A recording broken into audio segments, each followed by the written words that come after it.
Olá, eu sou o Dair Júnior e nessa série de entrevistas que o ABC do ABC vem realizando com os candidatos a prefeitos do Grande ABC, hoje vamos falar com o candidato a prefeito de Ribeirão Pires, Clóvis Volpi, que é do PL. Confira a entrevista. Para a gente iniciar, fala pra gente qual a avaliação que o senhor faz desta atual gestão que está chegando ao fim.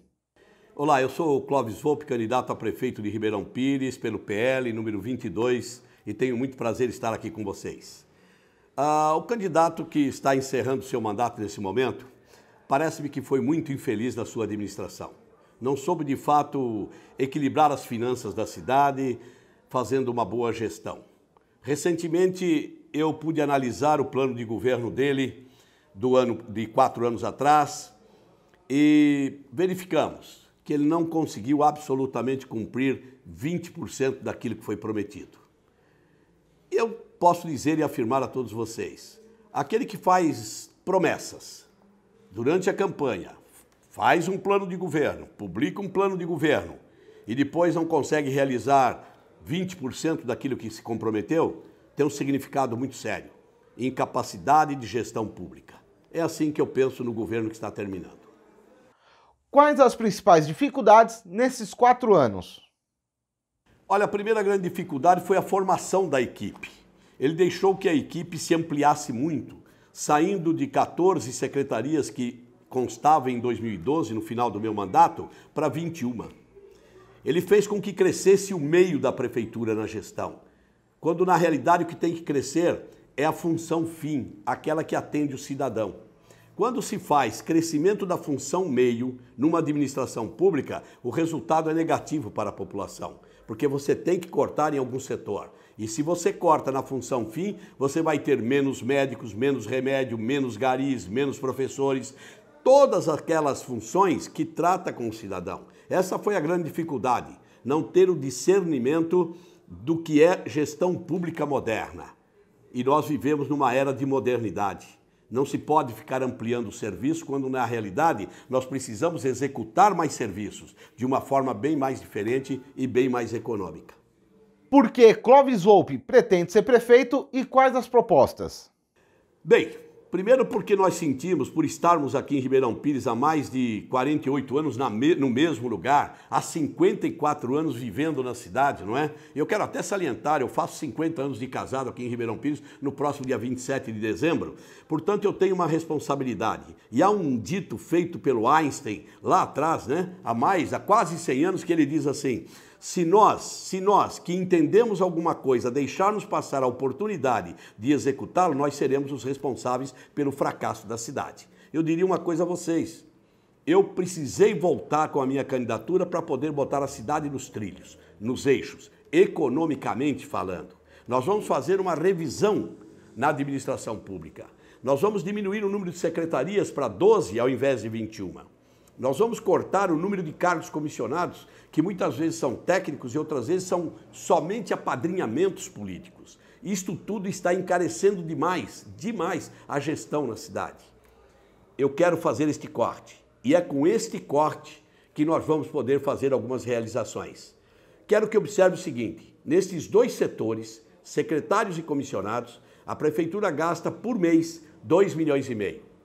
Multiplica-se isso por 13. Isto dará 32 milhões e 500 mil. Multiplica-se por 4 anos, 130 milhões de reais. Esta é uma cidade que não pode se dar ao luxo de executar para a sua gestão um valor tão alto. Nós vamos reduzir tudo isso pela metade. E é com esse dinheiro da redução destes custos tremendamente aviltados é que nós vamos poder realizar algumas coisas. Entre elas, eu faço e tenho feito um compromisso com a sociedade.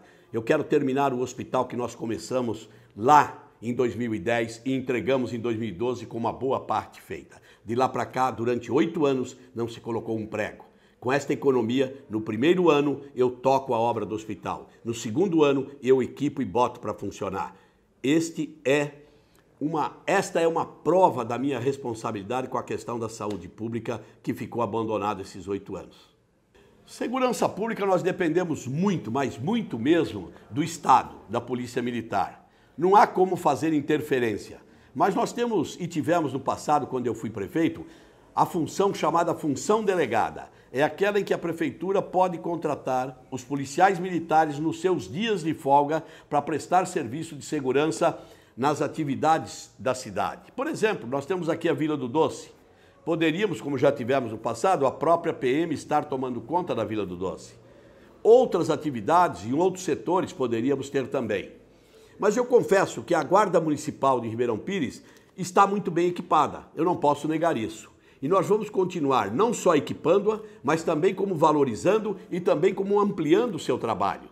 Nós precisamos ter uma segurança patrimonial, mas precisamos também ter um tipo de segurança que dê garantias aos cidadãos que moram na nossa cidade. Nós vamos fazer as duas coisas.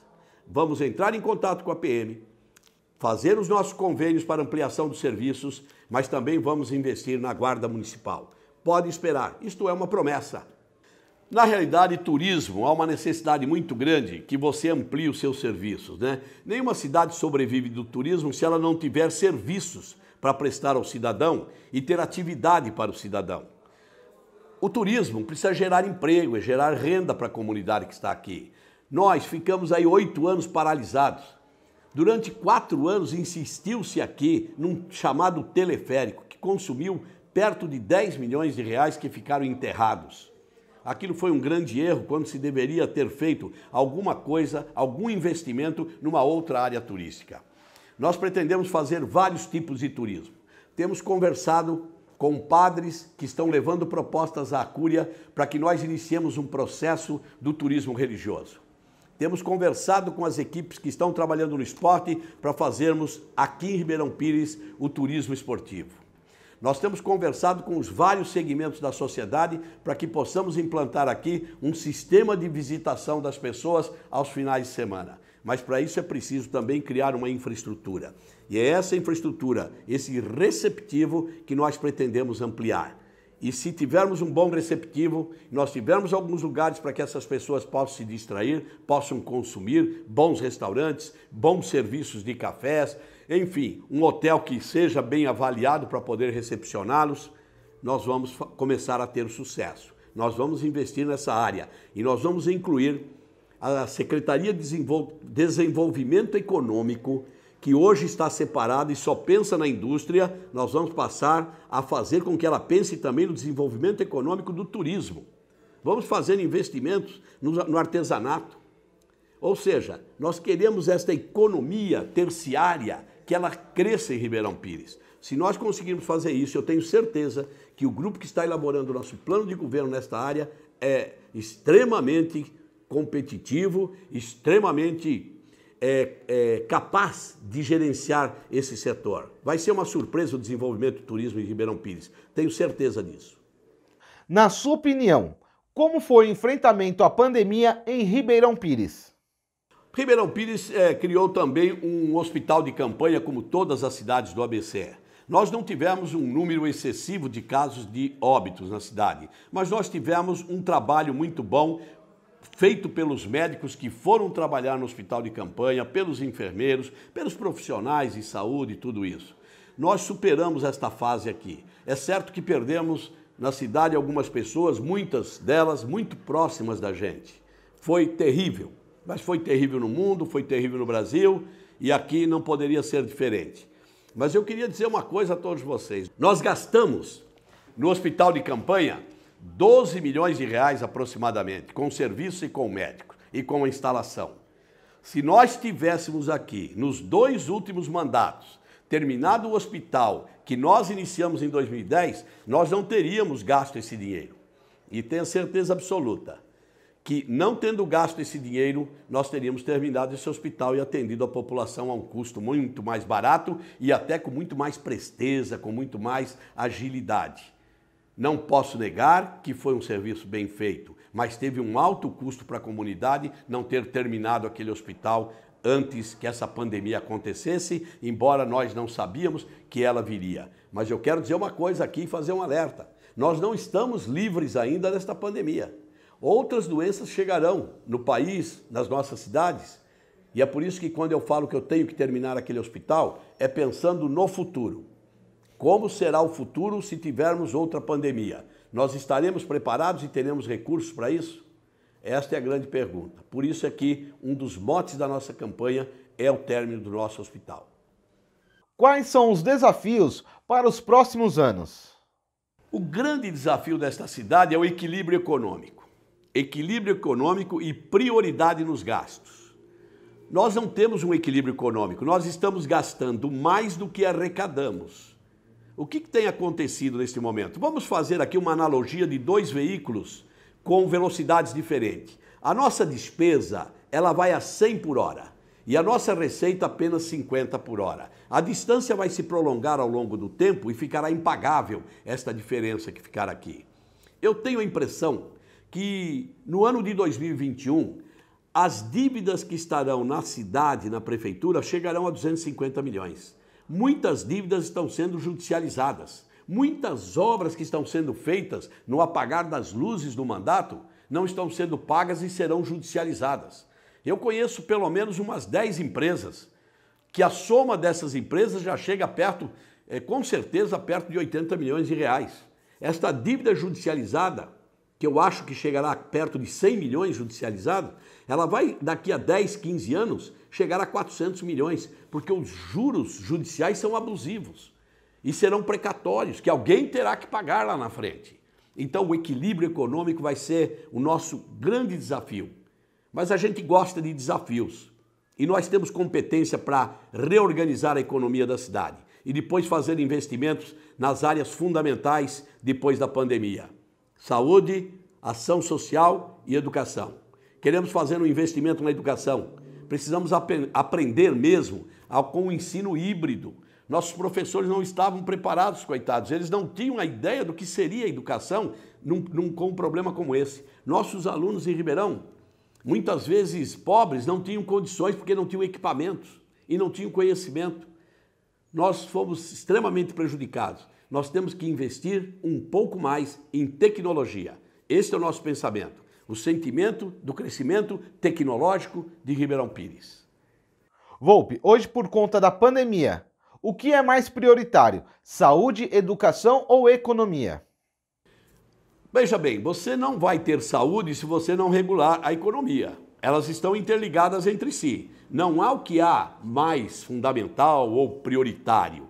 O que há é o seguinte: ou você equilibra as finanças para fazer investimento em educação, para fazer investimento em saúde, ou você cria um desequilíbrio entre todas essas partes sociais. E parte social nós vamos incluir aí atividades esportivas, atividades de lazer, atividades de convívio familiar. Não existe sucesso se você não equilibrar a economia de uma cidade.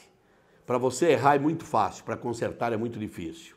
Eu acredito que nós vamos ter uma cidade em 2021 com muitas dificuldades para ser ajustadas na área financeira. Este será o nosso grande desafio. Depois faremos os investimentos. E as prioridades serão, não por esta ordem, mas tenha certeza que serão prioridades cujo foco nós vamos direcionar. Saúde em primeiro lugar, a questão social. Eu acredito que nós vamos ter perto de 10 mil pessoas desempregadas no ano que vem em Ribeirão Pires. Estas pessoas, pelo menos 50% tinham planos de saúde. Eles vão para a saúde pública. Pelo menos 1.000 dessas pessoas, 10%, tinham seus filhos em escolas particulares. Eles vão para a escola pública. E nós não temos hoje absolutamente nenhuma obra em creche, em Fundamental 1 da área municipal. Nós teremos a obrigação, logo no começo do nosso mandato, fazer um investimento na área de educação. 4 creches e uma escola de Fundamental 1 e até Fundamental 2. Se nós não fizermos isso, para quem sabe como é que funciona o Fundeb, nós vamos começar a perder dinheiro do Fundeb. E o dinheiro do Fundeb é o que paga o salário dos professores. E se não tivermos dinheiro do Fundeb, o piso salarial ficará muito difícil. E esse é um comprometimento, como professor, que eu quero ter com esta classe. Nós precisamos rever os nossos conceitos para a criação de vagas nas escolas. Aí sim, nós vamos ter um resultado positivo no Fundeb e poder atender a esta categoria tão importante para o segmento cultural e educacional de Ribeirão Pires. Hoje, em termos eleitorais, como você enxerga o cenário político em Ribeirão Pires? Olha, hoje eu tenho aqui, né, nós estamos falando com algumas dificuldades que estamos encontrando entre os nossos possíveis adversários. Há uma questão jurídica muito forte de que o prefeito atual esteja inelegível. Nós não sabemos exatamente se ele vai conseguir uma liminar para ser candidato ou se ele ficará inelegível. Nós temos fora ele um grupo muito grande de candidatos que, na sua totalidade, formariam uns 10, 15% dos votos da cidade. Nós estamos fazendo a nossa campanha. E a nossa campanha tem se desenvolvido com certo sacrifício, mais com a vontade popular do que com o nosso grupo, que é muito pequeno. Nós teremos adversários que se juntaram, adversários no passado que se juntaram. Hoje nós temos um grupo muito grande chamado de Frentão, que nós teremos que enfrentar, que está formado pelo atual prefeito, pelo ex-prefeito Luiz Carlos Greco, pelo ex-vice-prefeito e candidato a prefeito na eleição passada, o Dedé, o Saulo Benevides, também presidente do Avante, está com certeza junto com este grupo, porque levou para lá até pré-candidata a prefeita Lair. Nós temos a irmã da Lair, que foi vice-prefeita e secretária de Educação, também envolvido com este grupo. Enfim, formou-se uma grande frente para disputar a eleição, que competirá comigo e com o Amigão, que é o meu vice. Mas nós temos certeza absoluta que a vontade popular vai prevalecer. E eles vão compreender que esta formação deste grupo para disputar a eleição comigo e com o Amigão é uma formação heterogênea na forma de pensar. E que cada um deles tem um pensamento único de ter um espaço dentro da prefeitura. E eu disse no começo aqui, nós não podemos abrir mais estes espaços. É um alto custo para a administração. Por isso que eu e o Amigão nos candidatamos com um propósito: consertar as finanças e executar obras e atividades, principalmente na área social, que inclui saúde, educação e a social propriamente dita. Volpi, desde já quero agradecer a entrevista e gostaria das considerações finais do senhor, por gentileza. Olha, eu quero agradecer a todos vocês que estão nos vendo nesse momento e que poderão, de certa forma, entender esta análise que nós fizemos da situação que a Prefeitura de Ribeirão se encontra e que será encontrada em 2021. Mas nós temos uma expectativa muito grande, que temos um bom propósito. Temos uma expectativa muito grande de vencer a eleição, porque nós teremos a coragem de fazer as mudanças necessárias. Eu costumo brincar nas minhas reuniões que eu tenho 72 anos, vários mandatos pela minha vida política e que eu não tenho absolutamente nenhum degrau acima desse que nós estamos hoje. Por isso, a coragem de fazer as mudanças necessárias. E esta coragem de fazer as mudanças necessárias vai para você. Nós não vamos decepcioná-los. Nós vamos fazer um governo sério, sóbrio e em benefício da cidade e da população.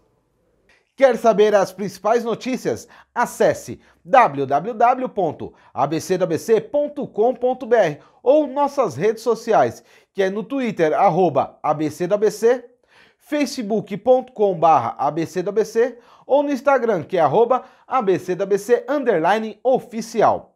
É o ABC do ABC focado em você.